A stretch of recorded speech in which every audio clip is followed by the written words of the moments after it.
Pwede ba magyuga ang Kristohanon? Ang igsunan dili kayo nato sinati mga igsuon ang mga pulong nga diin kining yuga di magini siya Pilipinohon nga pulong, pero ato masabtan nga ang yuga kung imong tanawon usa ka pag enerhisyo or pag exercise sa usa ka tawo diha sa iyang lawas, ato makita nga diin daghang mga tawo diha nga naghimo sa kining gitawag yuga. Gusto sila sa hilom nga dapit, gusto sila sa kanang wala gyoy disturbo tungod sa ila gitawag meditasyon, pagpamalandong samtang bisan pa man ang ilang lawas inat-inat, gi-exercise nila. Pero ang pangutana, pwede ba mag-yoga ang Kristohanon? Ang kaigsunan, para sa ako tubag, dili siya pwede. Dili siya pwede. Nga muhimo ka niini tungod kay bisan pa man sa balaang kasulatan nag-ingon nga ayaw kamo pahiuyon niini nga kalibutan. Kung imong tan-awon mga igsoon, dili ta mo diretso dayon bantog kay kanang mga buluhatona o saka sikat o ginahimo sa daghan. Atong tan-awon mga igsoon kung unsa ang specific nga unsa ang gihimo niini.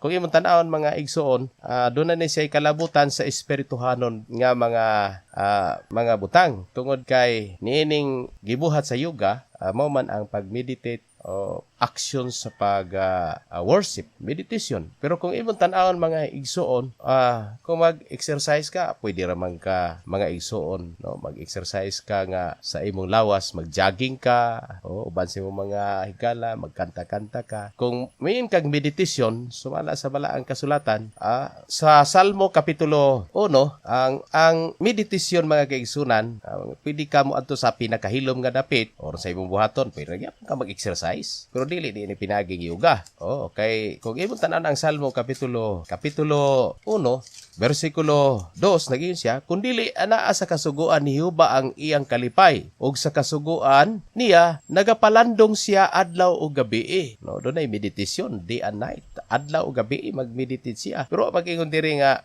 samtang na malandong ka, mag-exercise ka. Pwede magyapon mga higala. Pwede ra magyapon nga mag-exercise ka, paugnat sa imong lawas samtang nagsikag basag Biblia, nagsikag inat-inat sa imong lawas mga higala. Sikag i-push up nimo, pag push up nimo yung kag sihuba akong magbalantay walay makulang kanako. So di kina makuha ang bilbil nimo. Samtang exercise ka, kalang kolesterol nimo wag imawa na.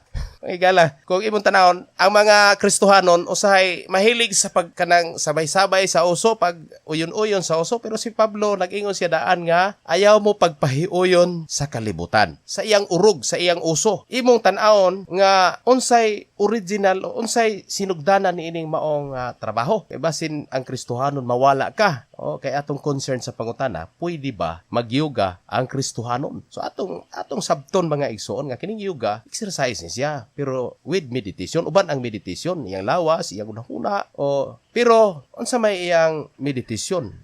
Kay kining yoga gikan man ni sa India or Hindu. So kung sa Pilipinas wala nato ni, so disikat man ni sa ilaha, hangtod nga kitapod nga mga Kristohanon maghimo puta ani. Pero para sa ako ang tubag nga dili na pwede. Kung gusto kag meditation, adto ka sa imong kwarto, pwede ka mag-exercise ito yapon, pero ang butang atong himuon ang pag-meditate sa pulong ang pagpamalandong sa pulong sa Ginoo. Nganong mamalandong man ka mga higala? Mamalandong ka sa pulong sa Ginoo nga ang pulong sa Ginoo imo bang natuman nining adlaw, unsa ba imong buhaton? Mamalandong ka nga naara ba koy nakautang nako nya wa ka bayad, mamalandong ka sa pulong sa Ginoo nga ingon ang Ginoo nga kung wa ikabayad ay lang sa siyang pugsa.